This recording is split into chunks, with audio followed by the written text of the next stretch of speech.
తెలుగు వారి number 1 choice Telugu matrimony.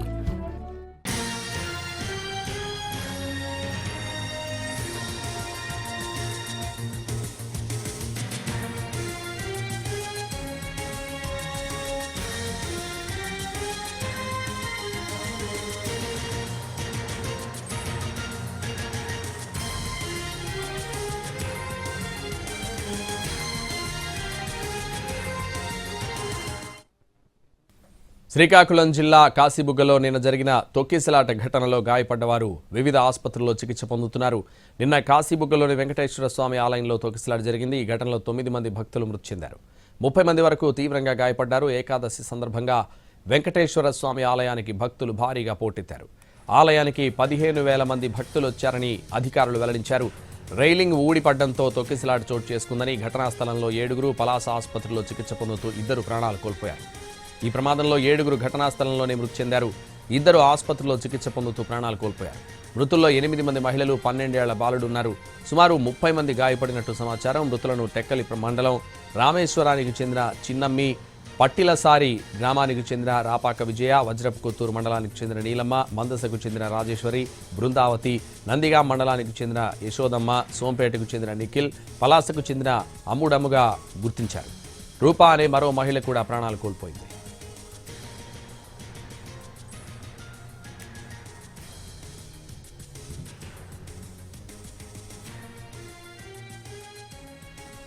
నాలుగేళ్ల క్రితం ఈ ఆలయ నిర్మాణాన్ని ధర్మకర్త హరిముకుంద్ పాండా ప్రారంభించారు. 12 ఎకరాల సొంత భూమిలో ఈ ఆలయ నిర్మాణం జరిగింది. సుమారు 20 కోట్లతో దీనిని నిర్మించారు. కొత్తగా నిర్మించిన ఆలయంలో మే నుంచి దర్శనాలు ప్రారంభమయ్యాయి. ప్రతి శనివారం ఈ ఆలయానికి భారీగా భక్తులు తరలివస్తారు. చిన్న తిరుపతిగా కాశీబుగ్గ వెంకటేశ్వర స్వామి క్షేత్రం ప్రసిద్ధిలోకి వచ్చింది. వెంకటేశ్వర స్వామి ఆలయ నిర్మాణం గురించి సోషల్ మీడియాలో విస్తృత ప్రచారం కూడా చేశారు. ఏకాదశి సందర్భంగా భక్తులకు ఎలాంటి ఏర్పాట్లు చేయలేదు. కనీస సౌకర్యాలు కూడా కల్పించలేదు.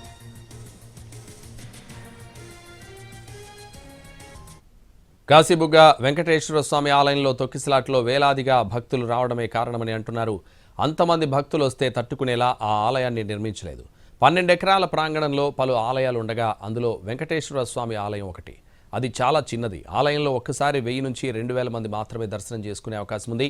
అనూహ్యంగా రద్దీ పెరగడం, 1000 మంది వరకు భక్తులు రావడం, భక్తుల సంఖ్యకు తగ్గట్టు ఏర్పాట్లు లేకపోవడం, క్యూ లైన్లు కూడా లేకపోవడం, పోలీసుల భద్రత కూడా లేకపోవడం ప్రమాదానికి కారణమయ్యాయి. ఇదే విషయానికి సంబంధించి మరింత సమాచారం మా ప్రతినిధి నాయుడు లైవ్లో అందిస్తారు. నాయుడు. సంతోష్, ఏదైతే నిన్న దురదృష్టకర సంఘటనగా చెప్పవచ్చు పలాస ఘటన, అలాంటి ఘటన ఎప్పుడు కూడా జరగకూడదని ప్రార్థనలు చేస్తున్నటువంటి పరిస్థితి శ్రీకాకుళంలో ఉంది.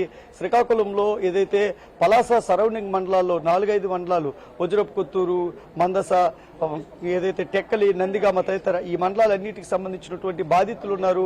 ముఖ్యంగా ఏదైతే 9 మంది మృతి చెందారు, ఒక బాలుడు సహా.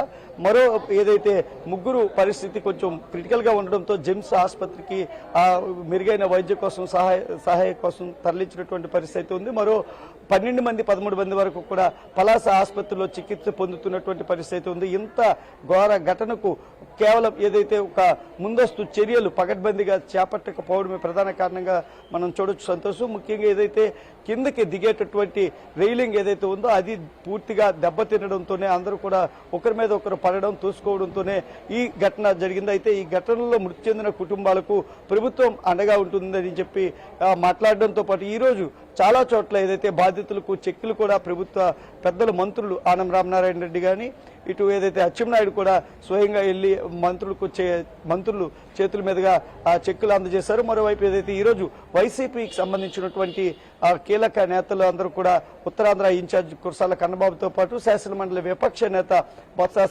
సత్యనారాయణతో పాటు ఇతర పెద్దలు, మాజీ స్పీకర్ తమ్మినేని తదితరులందరూ కూడా వెళ్లి బాధితులను పరామర్శించారు. వాళ్ళకి వైసీపీ ప్రభుత్వం, వైసీపీ పార్టీ తరఫున కూడా అండగా ఉంటుంది.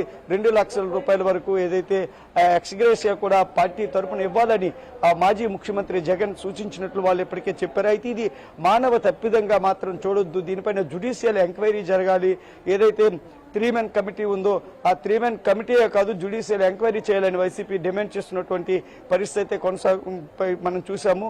ముఖ్యంగా ఏదైతే దీనికి వరుస ఘటనలు ఏదైతే తిరుపతి, సింహాచలం, ఇక్కడ పలాస ఈ ఘటనలన్నింటినీ కూడా సీరియస్ గా తీసుకోవాలి. ఏదైతే దేనిపైన యాక్షన్ తీసుకోకపోవడంతోనూ తప్పించుకోవాలని చూడడం ప్రభుత్వం చేస్తుందని చెప్పి ఆరోపణలు అయితే వైసీపీ నేతలు చేసినటువంటి పరిస్థితి. మరోవైపు టీడీపీ నేతలు కూడా ఈ రోజు మాట్లాడారు.